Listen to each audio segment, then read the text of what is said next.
Clovis I,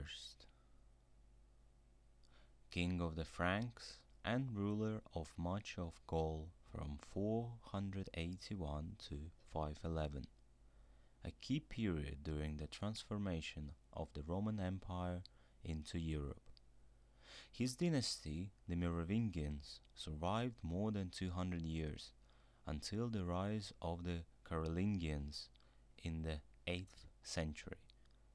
While he was not the first Frankish king, he was the kingdom's political and religious founder.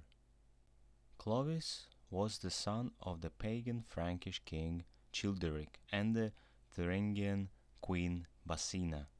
He succeeded his father in 481 as the ruler of the Salian Franks and other Frankish groups around Tournai, now in Belgium.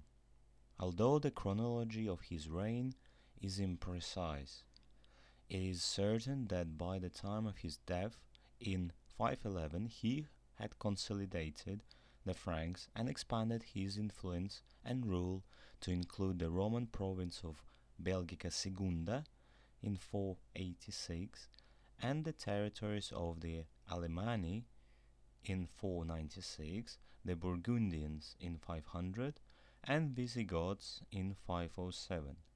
Clovis' kingdom began the region encompassing modern Belgium and northeastern France, expanded south and west, and became the most powerful in Gaul. He was the most important western ally of the Byzantine Emperor Anastasius I. The Pactus Legis Salidacae, the law of the Salian Franks, a written code combining customary law, Roman written law, Christian ideals, and royal edicts, likely originated during Clovis' reign and had a long history of emendation and influence. Clovis married the Catholic Burgundian princess Clotilda and had 5 children with her. A son, Theoderic, was born prior to the marriage. His mother is unknown. Clovis, like his father, dealt politically and diplomatically with the Catholic bishops of Gaul. These powerful figures had no qualms about working with the Germanic kings, as a letter to Clovis from Bishop Remigius of Reims, written early in the king's reign, makes clear. The bishops saw themselves as the king's natural advisors, and even before his conversion to Catholic Christianity and his baptism at Reims, now in France, by Remigius, Clovis apparently recognized their rights and protected their property. In a letter written to Clovis at the time of his baptism, Avitus of Vienne, now in France, praises his faith, humility, and mercy. Significantly, in the year of his death, Clovis summoned the bishops to a church council at Orleans. Much was written about Clovis by Gregory of Tours in his histories, often called the History of the Franks, which appeared more than 50 years after Clovis' death. Interpreting him from a Christian perspective, Gregory tells stirring stories about Clovis and portrays him as a single-minded warrior. He uses florid rhetoric to describe the arguments with which Clotilda attempted to persuade her husband to abandon paganism. When Clovis finally converted, he becomes for Gregory a new Constantine, the emperor who Christianized the Roman Empire in the early 4th century. In both cases, an unexpected victory in battle led the king to trust the power of the Christian God and to submit to baptism. Gregory places Clovis' baptism in 496 and characterizes his subsequent battles as Christian victories, particularly the engagement with the Visigoths in 507 that has long been identified with Voyer, but now is believed to have occurred at Voulon near Poitiers, France. Gregory portrays the Visigothic War as a campaign against Arian heresy.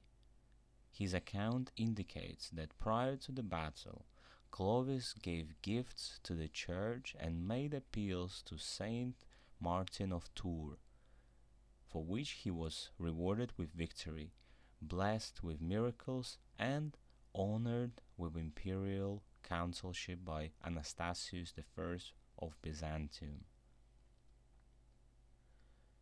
Recent scholarships has revealed flaws in Gregory's account of Clovis and raised questions about the ultimate purpose of the histories. Gregory elevated the Franks to equivalency with the ancient Hebrews, the chosen people, and Clovis to the stature of their great king David.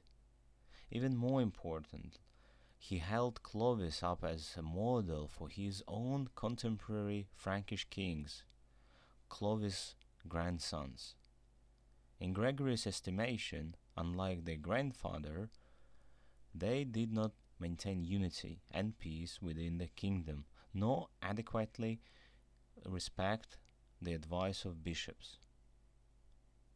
While the histories provides broad background and engaging stories about the early Frankish world, the Clovis of the histories is more a literary fiction than a historical reality. However, Gregory and other contemporary authors were not wholly wrong in describing Clovis, a warrior king, as a religious figure.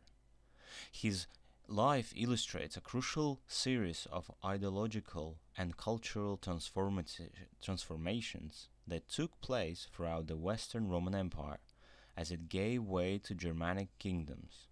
Clovis' father, Childeric, died as a pagan and buried in Tournai in a tomb surrounded by barbarian horse burials. 30 years later, Clovis was buried next to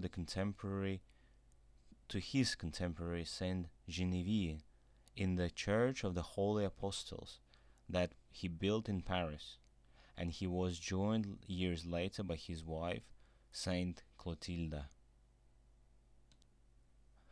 Over the centuries, much has been made of Clovis' conversion to Catholicism. One of the first Germanic kings to do so, he did, in fact, convert to Catholicism, but recent analysis of the contemporary sources that describe his reign, especially of a letter written by Avitus of Vienne congratulating him on his baptism, suggests that Clovis did not convert to Catholicism directly from paganism. Prior to accepting Catholicism, he was interested in the Christian heresy Arianism, sympathetic with it, and perhaps even learning towards adopting it. According to Avitus, it is also likely that Clovis was baptized rather late in life, possibly at Christmas in 508, only 3 years before his death. If this sequence of events is correct, it reflects the intellectual and religious climate of the late 5th and early 6th century Gaul. The Arian heresy was the form of Christianity to which most Germanic peoples initially converted. It understood the Godhead in hierarchical terms. Jesus Christ, the Son of God, was a created being who did not share the eternal nature of God the Father, but who was the superior to God, the Holy Spirit. Orthodox Catholicism understood the Godhead as a compromising three co-eternal members. These two Christian belief systems represent a theological power struggle within the Christian community during the Transformation period. The Catholics won by ecclesiastical and imperial decree in the 4th century, making Arianism a heresy, but Arianism remained the important force in parts of Europe as late as the 6th century. Pagans, Arians, and Catholics shared the goal of Clovis and the Franks. Clovis personally illustrates the juxtaposition of these three belief systems. He was born into paganism. Two of his sisters were Arians. One married the Arian Ostrogothic king Theodoric the Great, and his wife Clotilda, like her sister, was a Catholic, but from a Burgundian royal family that included Arians. His conversion to Catholicism was that of one man and not of his kingdom, but it can be seen as a pivotal in Frankish history. Clovis' life as a religious man illustrates the challenges then faced by the Catholic bishops and illustrates their concerns with evangelism. They combated paganism and the ancient traditions that it embodied, stamped out heresy, and attempted to convert to Gaul's Jewish communities.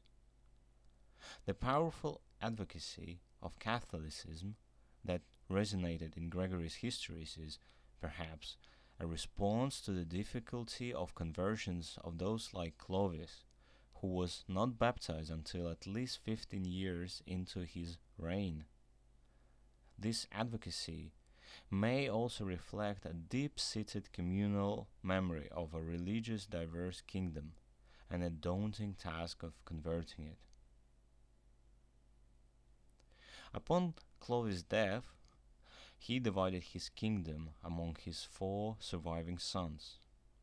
Only Chlotar, who outlived his brothers, ruled a united kingdom, but he, in turn, divided it among his sons. It was not until the reign of Clovis' great-grandson, Clotar II, in the early 7th century, that the Merovingians experienced long-lasting political unity. The kingdom which Clovis established, however, superseded its occasional individual parts and remained intact for centuries. The historical Clovis remains a shadowy figure, a warrior who solidified a kingdom, corresponded with bishops, and converted to Catholic Christianity. Within decades of his death, he had become a hero and was held up as a model king. A millennium and a half later, he remains significant. For the French, he was the founder of France, and a derivation of his name, Louis, became the principal name of its kings. His baptism is considered one of the formative dates in French history. For Catholics, he was the first major Germanic Catholic king, and Pope John Paul II celebrated a Mass in Reims in 1996 in honor of the 15th centenary of his baptism. I hope you enjoyed this video. Please hit like and subscribe to this channel if you want to see more, and I'll see you in the next one.